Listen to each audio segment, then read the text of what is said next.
This wind has got to be force 10. Watch out for that Spanish galleon. So close to the lighthouse.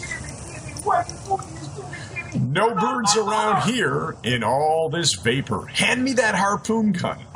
Hey, this stuff really comes out. NEM, you'll never get out of Oz. Welcome, fellow storm riders. You are officially a rider on the Hypnotic Storm. And man, this is a big one. As the actress said to the bishop. Welcome to session 94 of Brain Software with Mike Mandel, and I'm Chris Thompson. It's blowing down Highway 35 East, cranking through Commerce Street, and stopping at Dealey Plaza, because this is how we do it. This is how we do it downtown. You may have tuned your 90-pound RCA tube radio to Little Orphan Annie, but guess what? You've hurled through time, and right now, I hypnotically command you to totally forget your former life in the 1940s. You will forget your dog Biff, your sister Jenny, your insurance salesman Larry Gomez, and your parents Elroy and Armintha.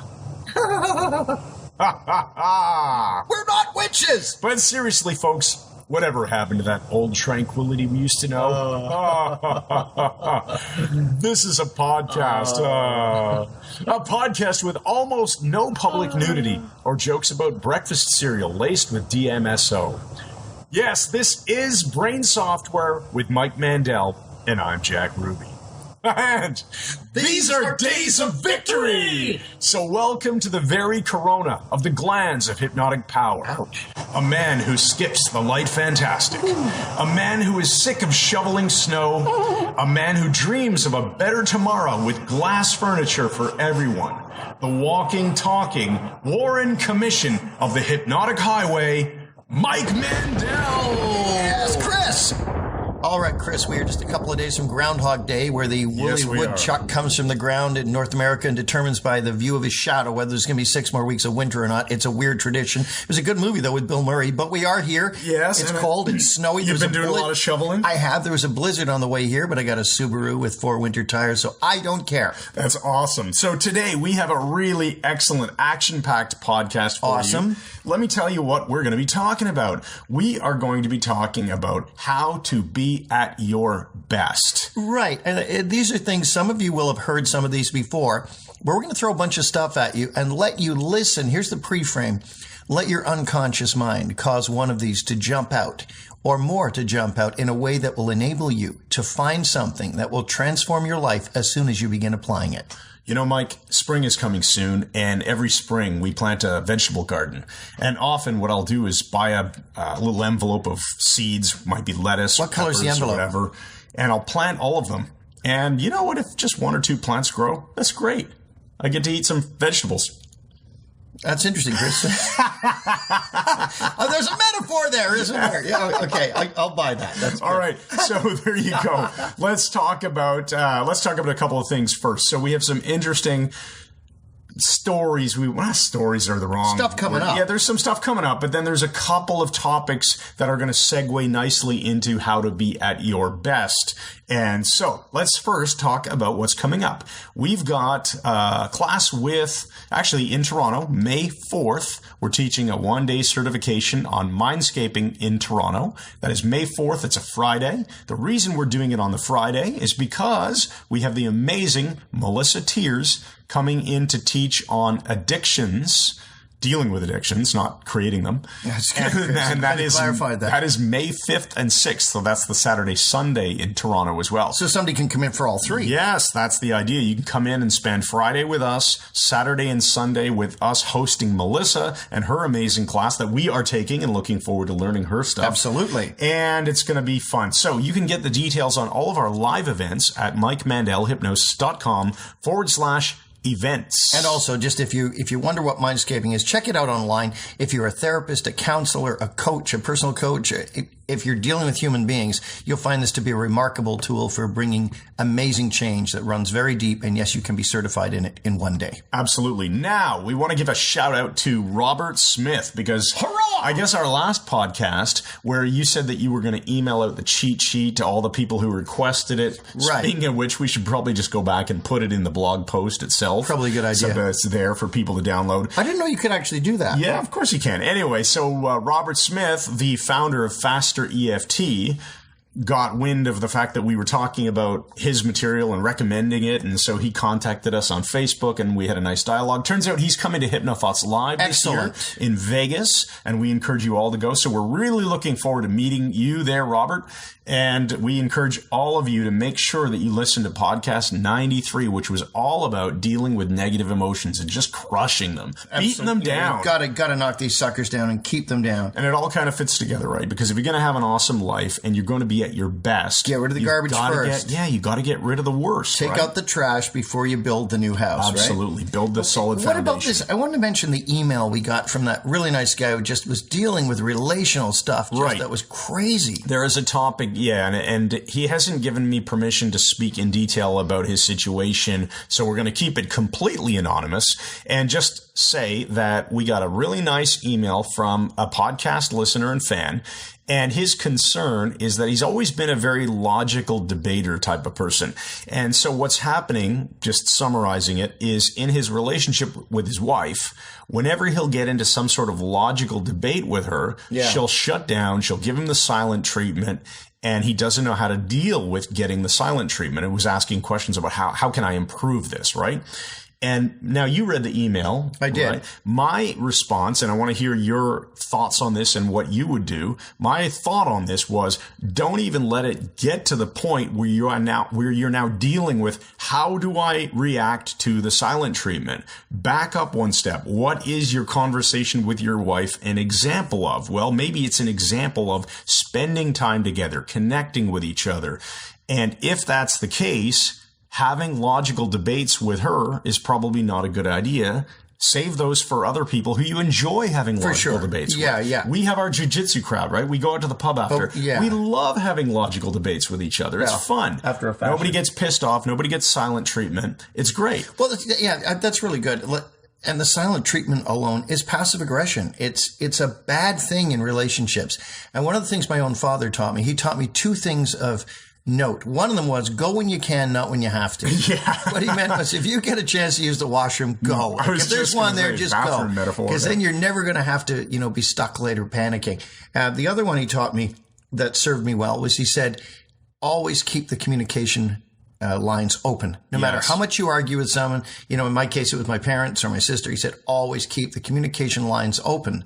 And by disengaging like this, she's shutting down the communication lines. That's passive aggressive. Yeah. So one thing you might want to do is find a way to interrupt your own patterns. So when you catch yourself beginning to engage in a logical debate that has historically resulted in your wife shutting down, find a way to interrupt yourself. Maybe just step back. Say, stop, hold on, that's the old me. Break. I used to get into these logical debates with you, but now I'd rather have a conversation about where do you want to go for dinner on Friday? Something like that. Yeah, refuse to participate in the kind of debate that is going to put her off.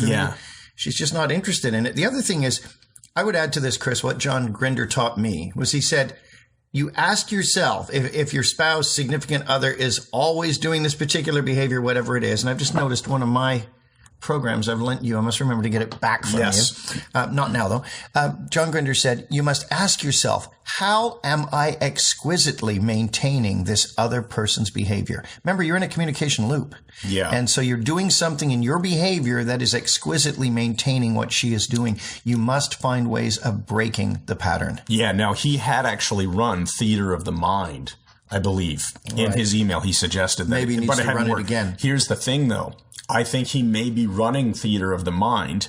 And I'm mind reading here. I did it. From the perspective of a logical argument? From the perspective of the logical argument has already started. The shutdown has started. What's next? He should be backing it up. Exactly. We think the same, buddy. We think the same. That's brilliant. Brilliant. Okay, so I also want to throw out a line. I put this in our MMHA Engage Facebook group. Okay. But this is a line that I learned from a friend of mine, Al, at my curling club, actually.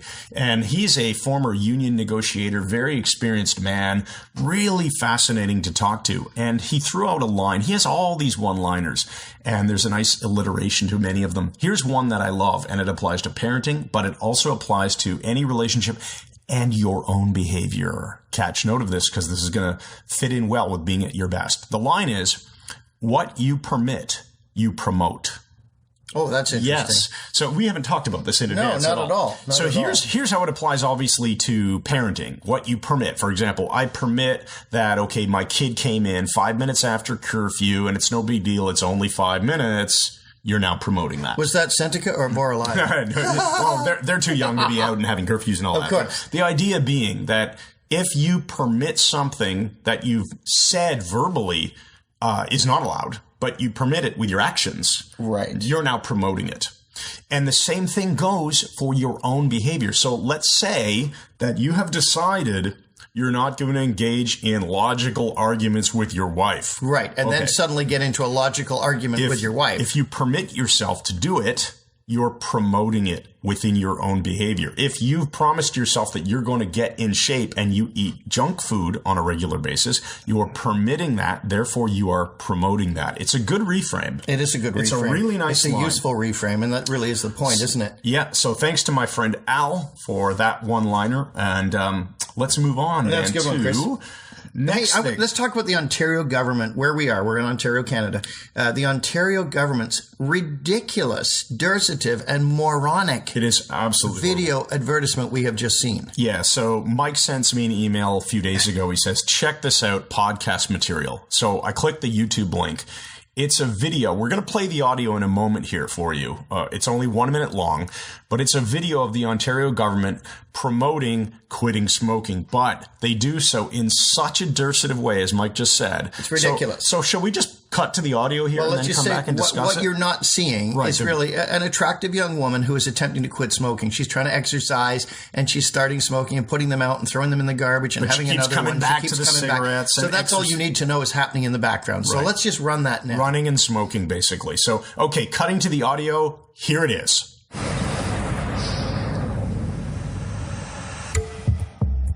When it comes to quitting smoking, failure is an option. So fail all the time.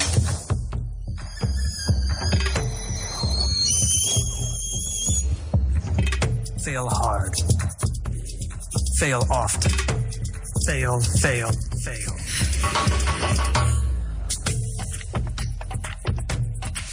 Fail again.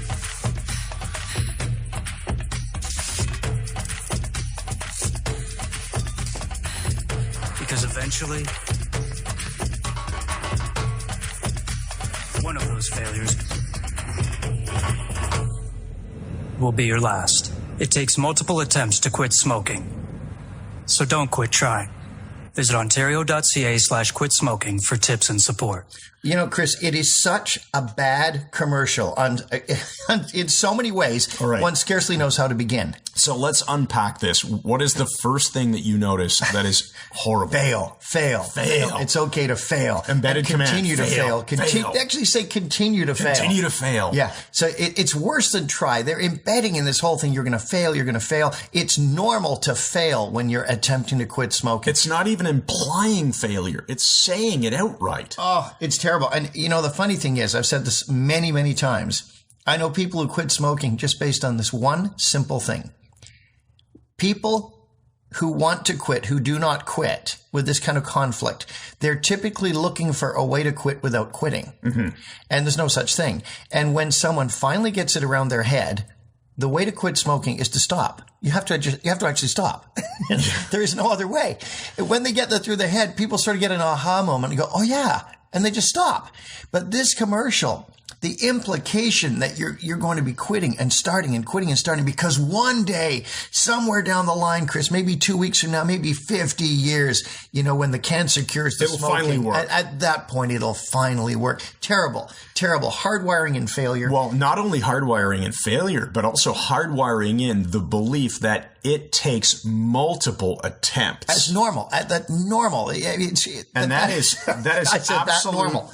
BS. Yeah, that's a crazy, crazy thing. It's like the ad campaign was written by a blind man working in the dark with his eyes closed. Yeah, once a person has decided they are quitting, they're at threshold. Yeah, it's done. Yeah, that's it. And it is not isolated to smoking. It's anything. So there we go. Pretty much. All right. So that is how we are now segueing into a blueprint for being your best. Right. Because we don't want you to be at your worst. We want you to be your best. And how are we even qualified to speak on this, Chris? Well, these suggestions that we're going to mention, or these different techniques, some of you have heard some of these, and some of you will find that they're all new to you. These are the sort of thing that we do in our regular lives. Like Chris had a very high pressure job on Bay Street in Toronto. I was a telephone operator with a crap job. And over time, we made amazing changes by consistently making a difference. That's right. Even small things. Like, of course, it was a huge thing when you quit your job, but a lot of small things led up to that moment that you wanted to quit your job, right? Oh, definitely. The small things were continuing to build my schema, for example, and realizing that what was going to be next in life for me. And at one point, I can remember thinking, a totally different plan was in place, right? I was thinking 10 years out, but it wasn't what ended up happening. But because I continued to think about my future and what I wanted as opposed to what I didn't want, I started noticing that I was aiming my reticular activating system towards those things, learning things, building my schema, which turned out to be me learning about marketing and online product creation and training and hypnosis and NLP and partnering with you and doing all kinds of things. And you're making horrible creaking noises. I know, I'm in that reaching chair. for this lip stuff in my pocket. It's okay because you admit it. Yeah. So basically, yes, we are constantly looking at what we do want in life. Now, listen, not Mr. what we don't want in Sweatman, life. I think maybe that's a good starting point is what do you want? Yeah, so let's get the magic question anchored. What do you actually want out of life? And what will you see, hear, and feel when you have that? How will you know? What are your evidence criteria for actually having that? But you've got to prepare by evaluating your life honestly. First of all, you've got to say to yourself, what needs to change in my life? And you have to be honest. That's the key, right? Right. Like what relationships need work? And in anybody's life, they can ask that question and probably find some interesting information. What have you been procrastinating about is another one, because very often people procrastinate because the idea of doing something feels unpleasant. Oh, for example, I'll just put off quitting smoking because I know I'm going to fail multiple times. Yeah, thank you, Ontario government. But yeah, people procrastinate because they don't like the feeling of having to do something unpleasant. And then what typically happens when the feeling of neglect reaches such a point, they start to feel panicky that they haven't done it, then they're driven to finally do the thing. So deal with procrastination. And the way I like to do it is to, if you're a procrastinator, here's 2 strategies you can use to overcome this. The first one is procrastinate later. Just put it off until later. Which means jump up and do it with alacrity. Right now. If you put it off, you're using your procrastination program. Just put off procrastinating. That's right. And the other one is hardwire in the worst stuff. Deal with the worst stuff first. Like figure out what it's going to be. What have I got to do that I don't want to do? Make a priority list. And the thing you are dreading, attack that right away. Because with that out of the way, you'll feel so much better. You can start moving on the other stuff. I want to give you another idea here too. Again, you and I don't know why I said hardwire that in. I'm trying to evaluate what on earth I was talking about. I have no idea. So pay no attention. We'll edit that out. Okay, so with respect to procrastination, another way that you can deal with it, instead of procrastinating later, it's assign the procrastination part of you to another area of your life. For example, let's say you're a chronic overspender and you'd like to save more money, but you also tend to procrastinate at, let's say, fitness or reading more. Procrastinate overspending instead.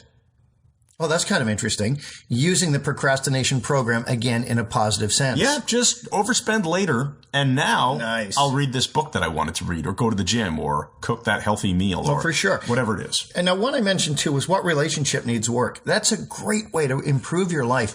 Find out what relationship needs work and even be willing to fire people from your life if they become toxic. Yeah. Now, there are people who have disappeared from my life in the last little while who were not toxic at all, but they've just disappeared.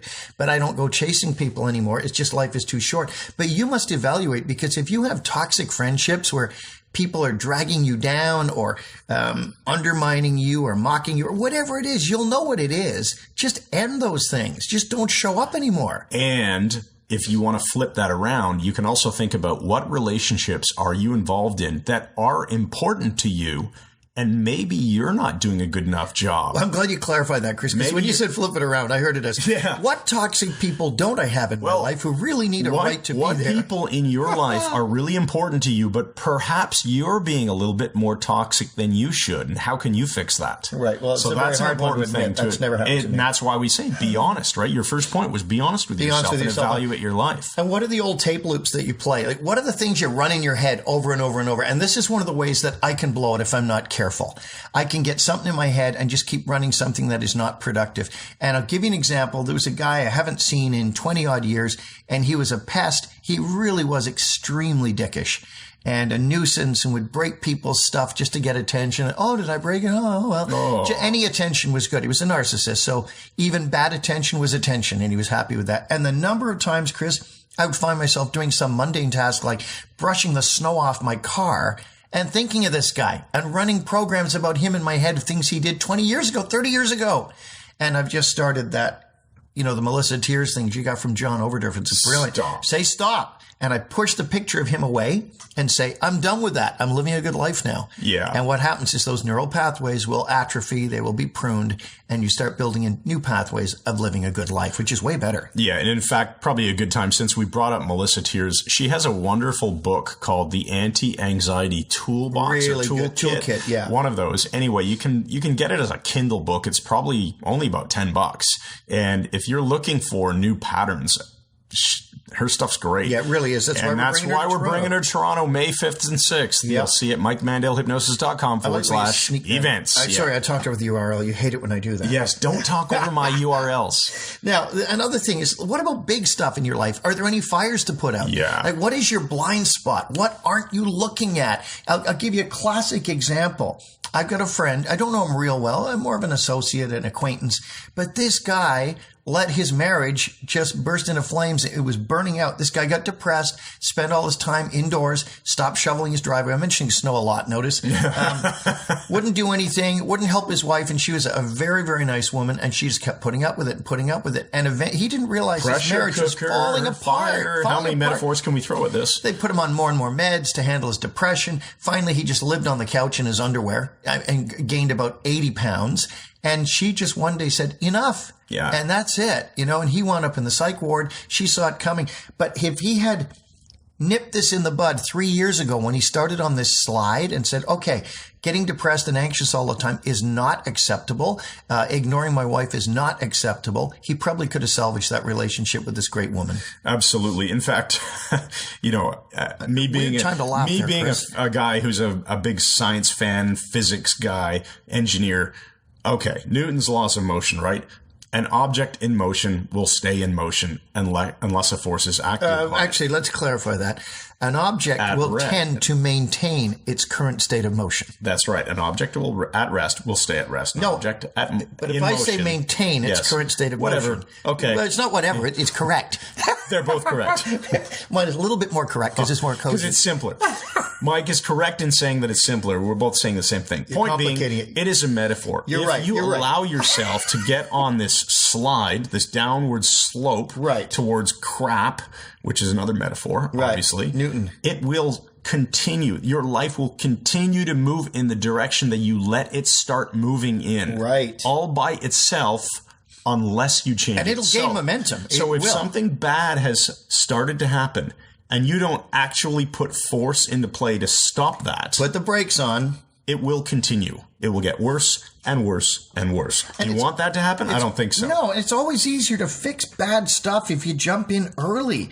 And it's human nature, I think, a lot of the time to turn a blind eye to these things and not want to see it. Don't you think so? I agree. Okay, so that leads... Motioning at me. I'm making more noise here. Okay, I'm just going to give into it completely. Mike is... right by the microphone. I've got to get... So just to disclose, I have borrowed something from Mike. It's sitting on my desk right beside the computer. It's a USB. And he keeps looking at it, realizing that he needs to take it home with him. Yeah, I've got it. So he's... Okay, any happier? I am happier. Of course you are. Now, let's get to the next one. How is your physical health? Are you emotionally stable? Do an inventory. Really do a personal inventory. What are the areas of your life that are lagging or lacking? And what are you willing to do about it now? What small steps can you take that will lead to tremendous victories later? We're back to the how do you eat an elephant? One bite at a time. That's right. Tiny bites over time will make a massive change. And your health is something that you just can't get it back once you let it go too far. Right. The human body has an amazing ability to recover, so no one's discouraged here. But there does come a point of no return because, as I always say, regardless of what we do, the death rate is 1 per person.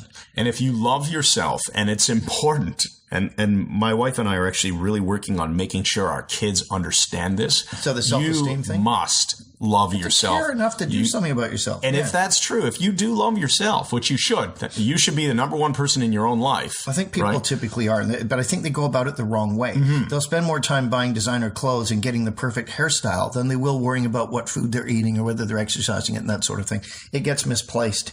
But what about deletion, Chris? We know from NLP that there is deletion, distortion, and generalization are happening all the time in our communications. You mean just so in terms of deletion, we're talking about the fact that there are areas of your life that you're focusing on at any given point in time. And there's vast areas that you might be deleting and not looking at at all. And this kind of fits in with the model of the critical faculty of the mind. We have only 7 things that we can focus on at any point in time, 7 plus or minus 2, and everything else we can't focus on is therefore unconscious. And if someone communicates with you at an unconscious level, it's not being selectively filtered by the brain in becoming conscious. Same thing.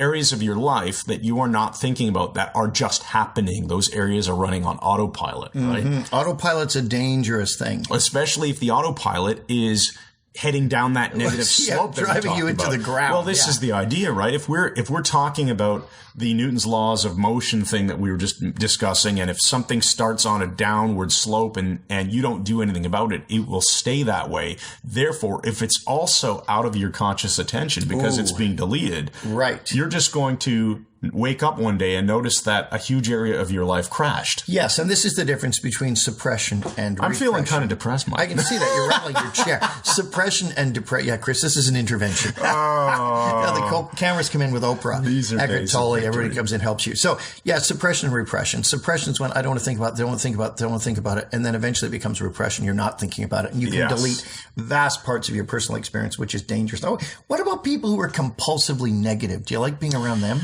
No, it's never fun to be around someone who is compulsively negative, and I'm not completely unsure that I don't want to avoid all of those people that aren't already not in my life.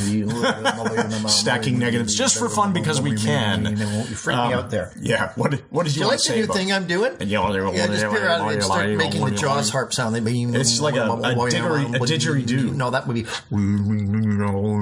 This is. Did you notice I almost said didgeridoo? I did notice that.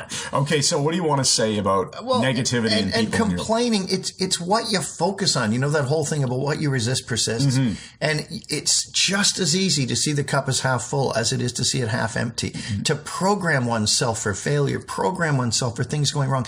The most negative woman I ever met in my life, and women listening, it can just as easily be a guy. Yeah, this is not gender specific. Not gender specific, but I'm giving you an example. It was a woman, friend of ours. We're going to call her Wynn. Only because that was her actual name. Yeah. Many years ago. I've never heard anyone so negative in my life. A bunch of us thought, well, let's go to the movie. Oh, there's a movie playing down at Bayview Village. It was, can't remember what it was, Twister or something. And she said, oh, what's the point? There probably won't be any parking. It's just just deflate. That's even worse than I thought you were going to go towards, I heard that was a horrible movie. And in some ways that's okay because in many ways, and I learned this from actually Cialdini's work, that we shortcut things based on just a bunch of unconscious processes. Absolutely, but we shortcut like following what someone else is doing based on social proof because it generally makes your life better. Well, if somebody gives you feedback like that movie sucked, okay, maybe I don't want to go see that. But what's the point? There'll probably won't be any parking. Just anticipating the worst. Just anticipating the worst. So with how are we doing for time? We're doing okay. We'll go a little longer than our usual podcast. The reason why, Chris, is we have an update. Oh, I know we do. But let's finish this point. So we have people who are negative. I think it's important that if they're important to you in your life, you owe it to them to help them get more positive. Ding. Yeah, I'm going to mute my computer so those noises don't interrupt. Nothing like closing the barn door after the horse has already run away. So what I mean by that is if you care about a person and want to keep them in your life, i.e. you've concluded this is not someone you're firing from your life for being a dick. Spouse or, yeah, this is someone's negative. Get them pointed towards those magic questions. What do you want? What do you want instead? Yeah, what do you have to do to get it? Right. Aim people at their target state. Help them with your language. Tune their reticular activating system to focus on the target state. All right. So, are we going to continue on or? Well, listen, Chris, I understand there has been a Gus Grissom update, and I think we should go there now.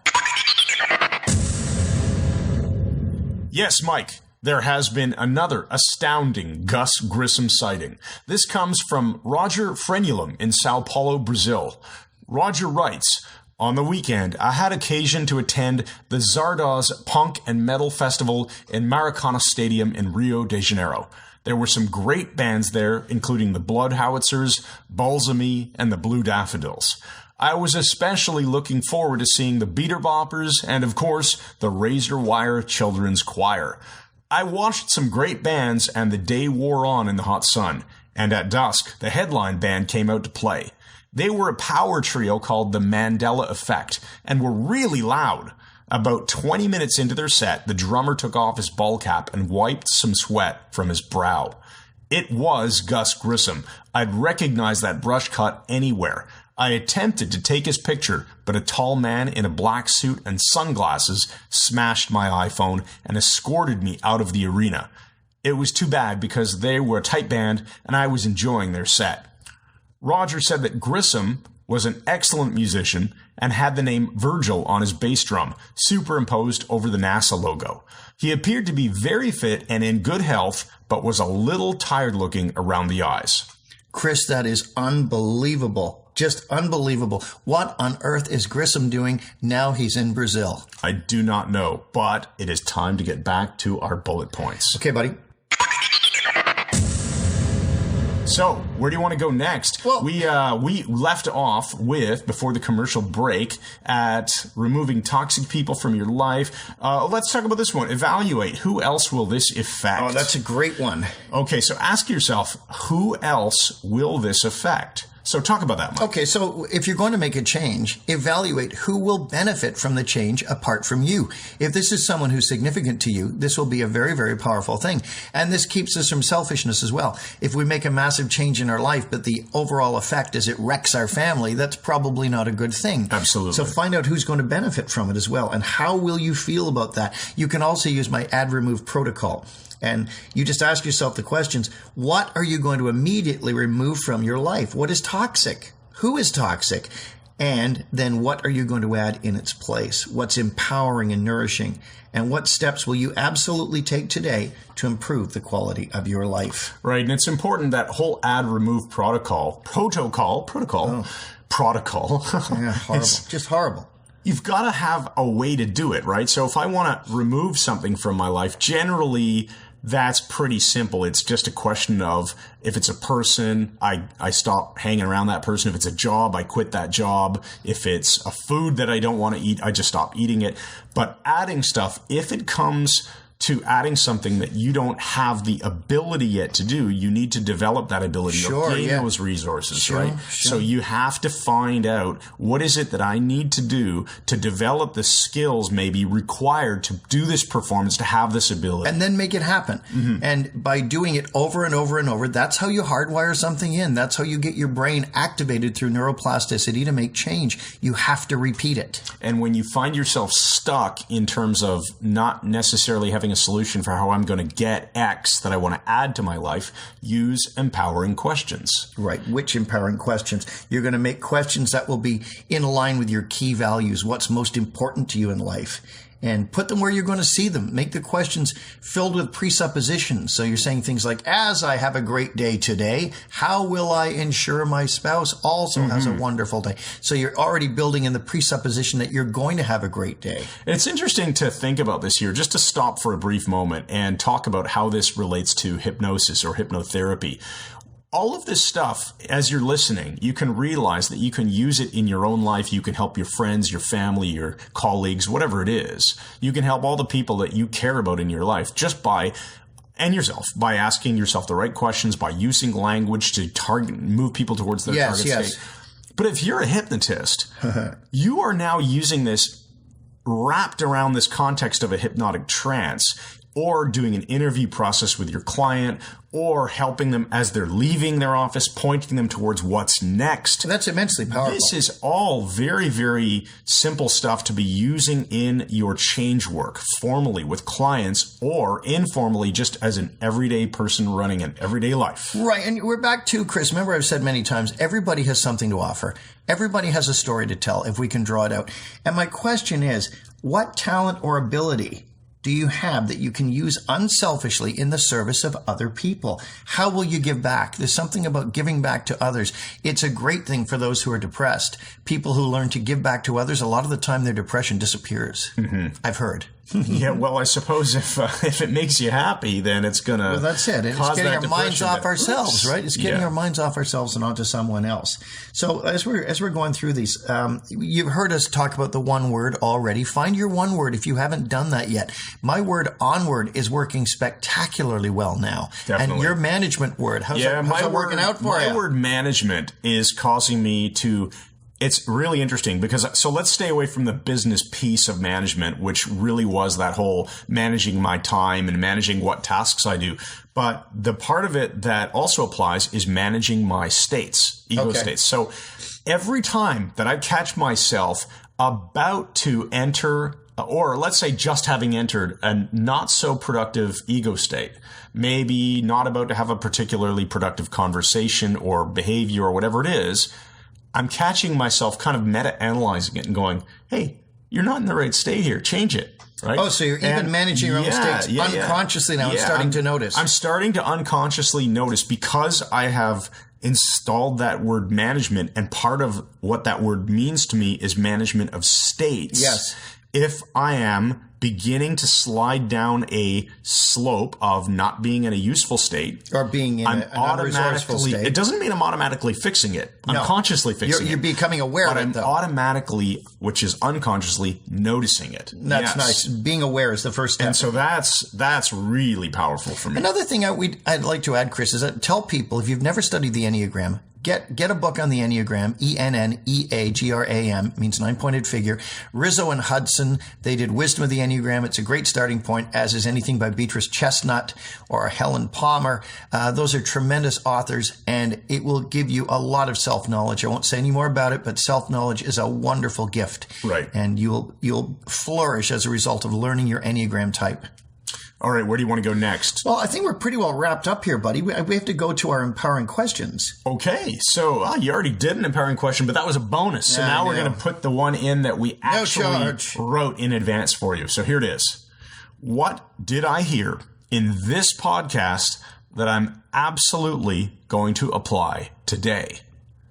What piece of life-transforming information have I noticed, and how will I make it work for me today?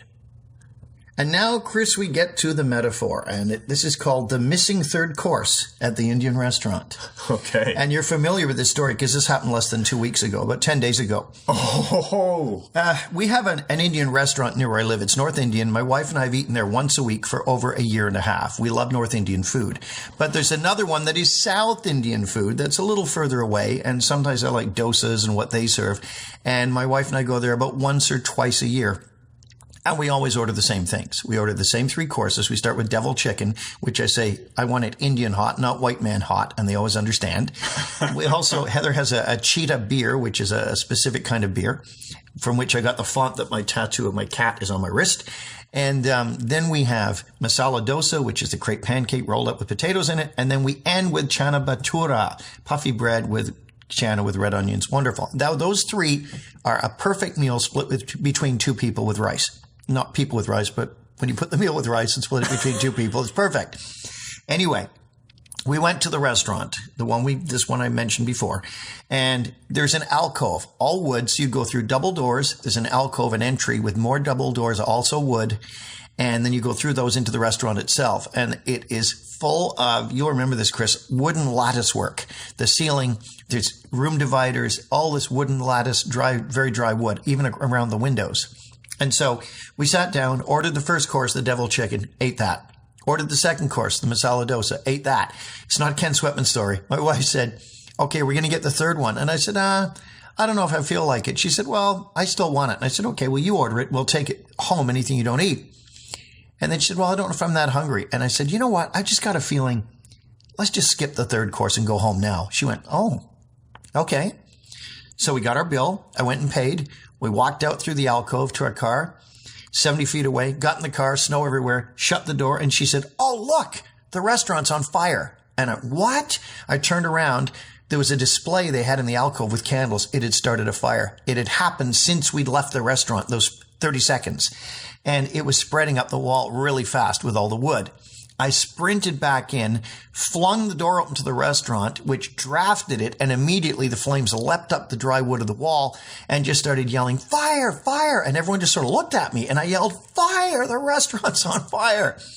And they went into a panic, and a woman ran over with a carafe of water, but the fire was on the electrical panel. I said, no, you can't put it on that. I said, get a fire extinguisher, move it. So a guy ran in, his hands were shaking with adrenaline, and eventually got the pin pulled on this thing and got the fire out, which was right up to the ceiling now. And I left, and I said to my wife, if we had ordered that third course, we would have been in the restaurant when the fire hit. And we were the ones who spotted it. So they wouldn't have known because nobody had come in. And I said, you just hear these stories. And a friend of mine's a cop said, yeah, you hear the stories. The fire exit at the back was blocked by, boxes and things, or somebody put a padlock on because they'd been broken in and didn't know where the key was. 23 people killed in restaurant fire. It was that close. Absolutely that close. Thanks, everybody, for listening to Brain Software, episode 94 with Mike Mandel, and I'm Chris Thompson. Make sure you head on over to MikeMandelHypnosis.com for all the stuff that we have for you, and the events page, MikeMandelHypnosis.com/events for all of the upcoming live events, which include Mindscaping, Melissa Tears coming to Toronto, The Architecture of Hypnosis, HypnoThoughts Live in Las Vegas, and probably sooner or later in the next few months, we'll update the page with whatever's happening at the UK Hypnosis Convention in London, probably around November. And Mike is scheduled to give the keynote at the Canadian Hypnosis Conference, I believe in October. So lots of cool stuff coming up. And make sure you give us a rating on iTunes if possible. We would love to get you leaving us a 5-star rating on iTunes if you feel we deserve it for this podcast. Thanks very much, everybody. Thanks a lot, guys. And good night! Did you write a song for everyone? I did. The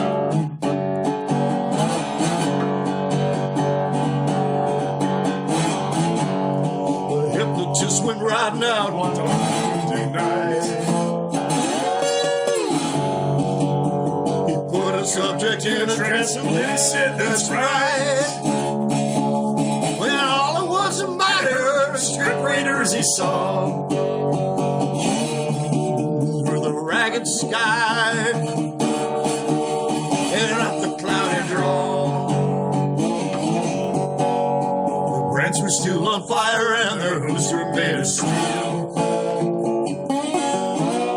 They're bopping in the beater and singing songs by seal. Yeah. Now with the road Dave Elman and the Jerry Kind as well.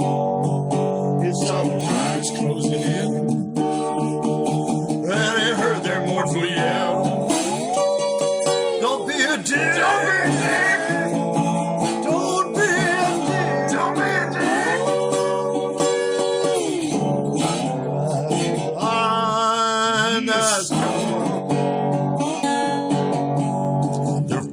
off, their eyes are blurred, their shirts all soaked in sweat. They're trying hard to catch Mandel, but they ain't caught him yet. 'Cause Chris and Jeff are riding on that storm up in the sky. Snorting fires that are possible. Now we heard they're about to ride.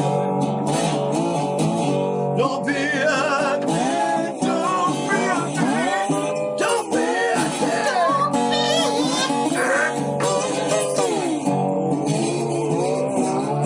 On the storm. We're at work right now. We're at work right now.